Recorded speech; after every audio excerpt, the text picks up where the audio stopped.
What's up, y'all? Kevin Kuhn here from Athlete Factors. This is the Athlete Factors podcast. Today, I want to discuss a little bit of racing strategy. So, for high school and college cross country athletes, we're kind of coming down towards the end of the season.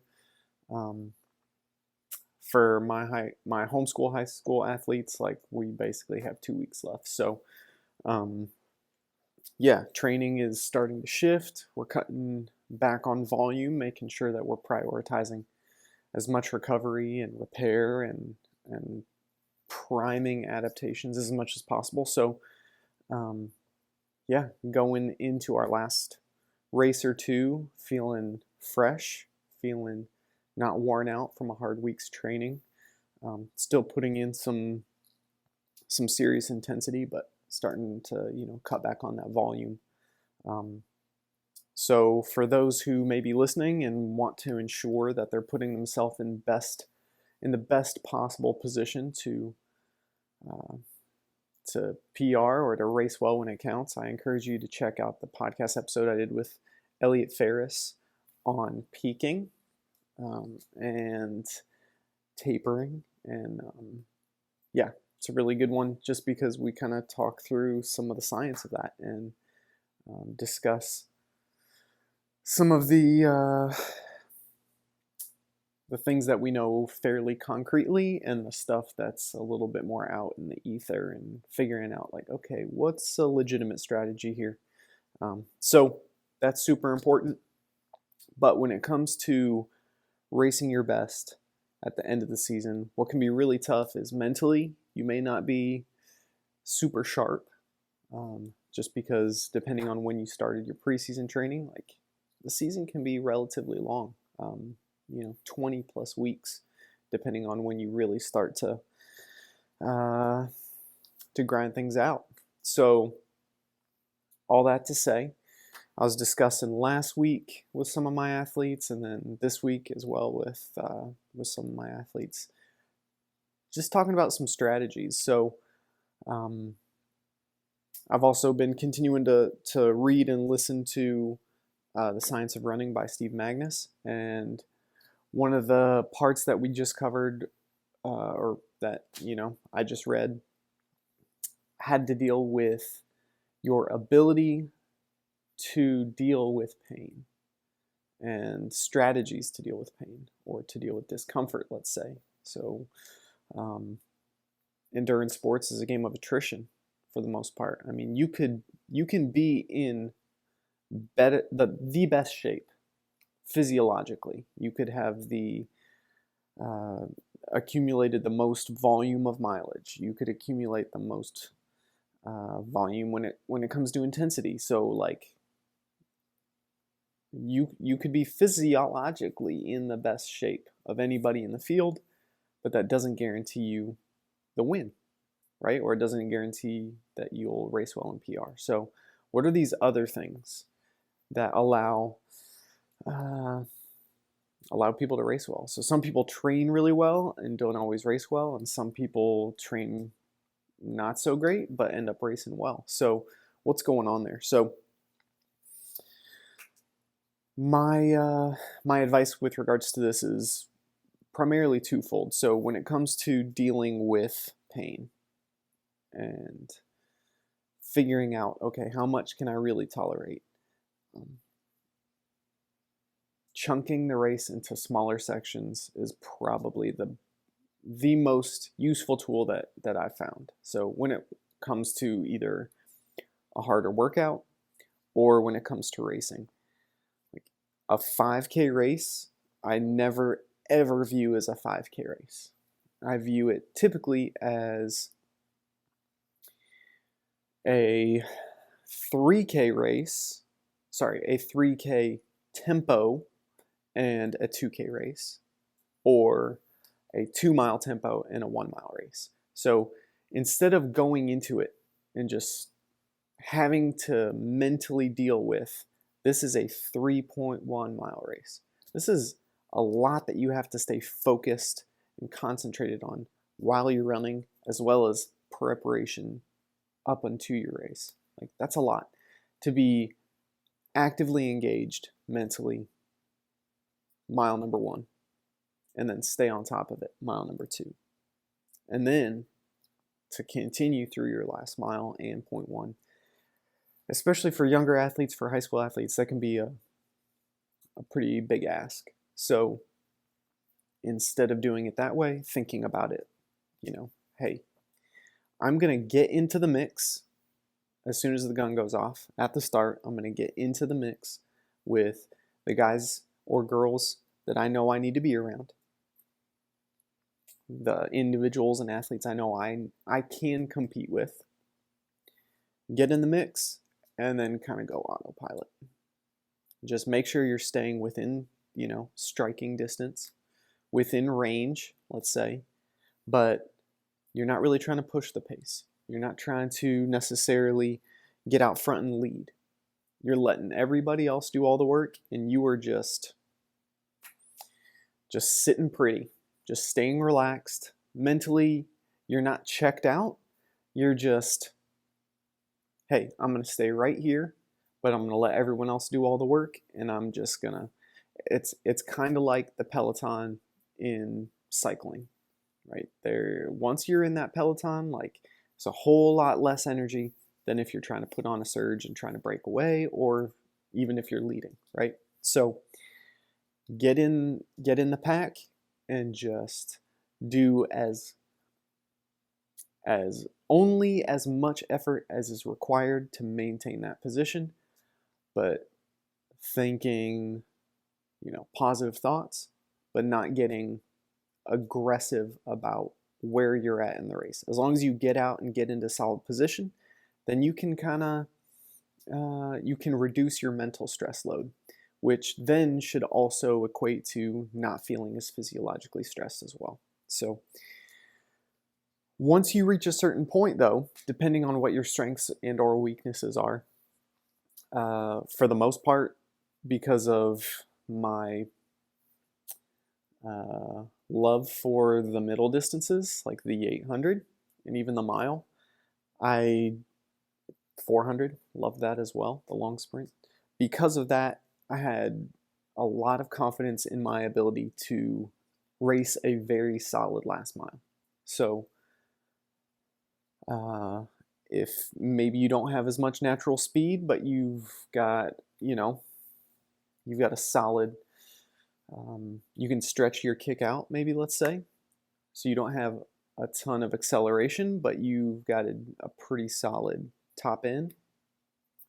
Maybe you're going to go with 1.5 miles. Maybe you're not going to wait until the last 800 or the last mile. You've got to push it a little earlier. So that may change your race strategy a little bit. Maybe you're going to do a 1.5 mile, first part of the race where you're like, all right, I'm just going to get in position and just chill and do what I need to do to stay right here. And then, okay, now my race starts.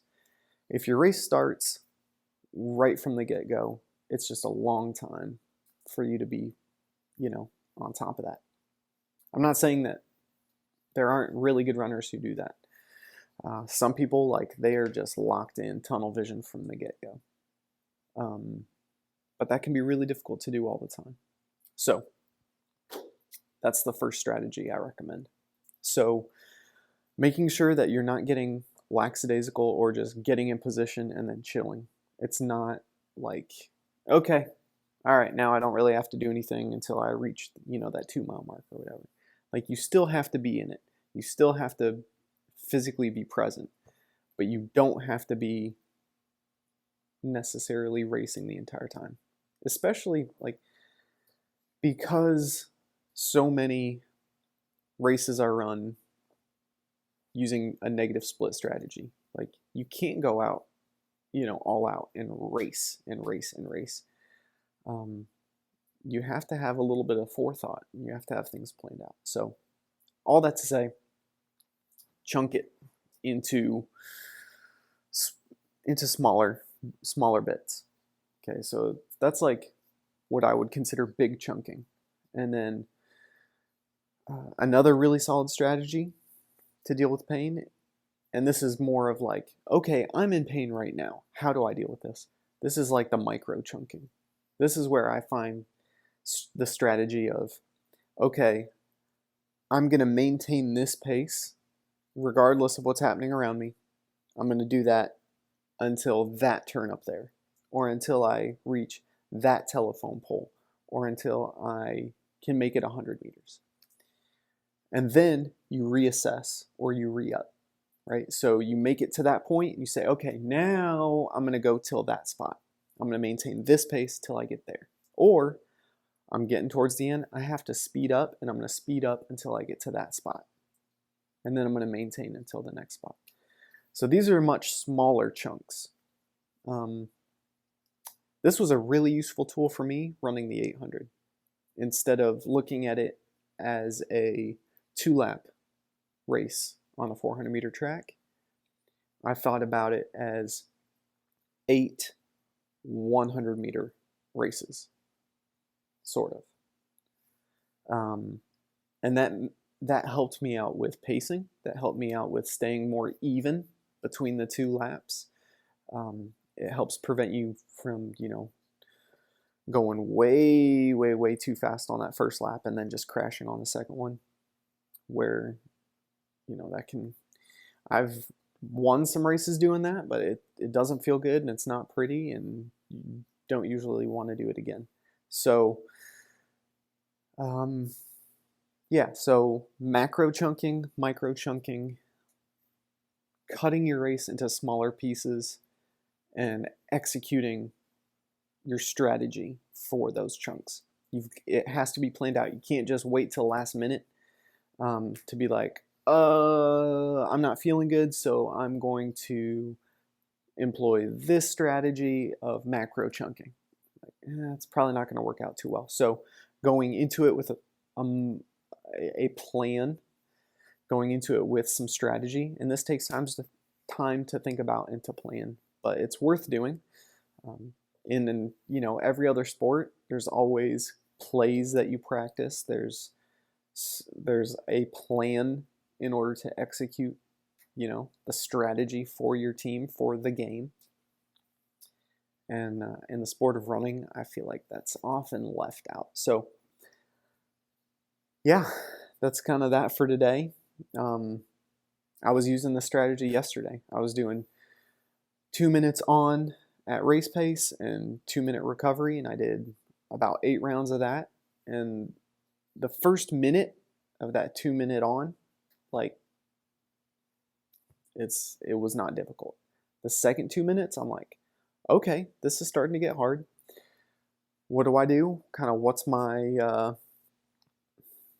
checklist? What do I need to think about to make sure that I'm maximizing, my time in pain, because it was painful. It was not comfortable. It didn't feel good. And it was, okay, reassess, how am I moving? Am I getting lazy with my push off, with my foot strike, with my arm swing, or am I staying crisp and clean? Am I running smooth and efficiently? That was number 1. Number 2 is, can I make it to that next mailbox? Maintaining this. Okay. Can I make it to that next mailbox? Okay, cool. Can I go to the next mailbox? Awesome. Chunking it. And it made that workout much more effective from a time standpoint. I didn't feel like I wasted my time when I finished. And I did this exact same workout about a week ago, and after 5 reps of that, for whatever reason, I was like, I'm done. I'm just not feeling it today.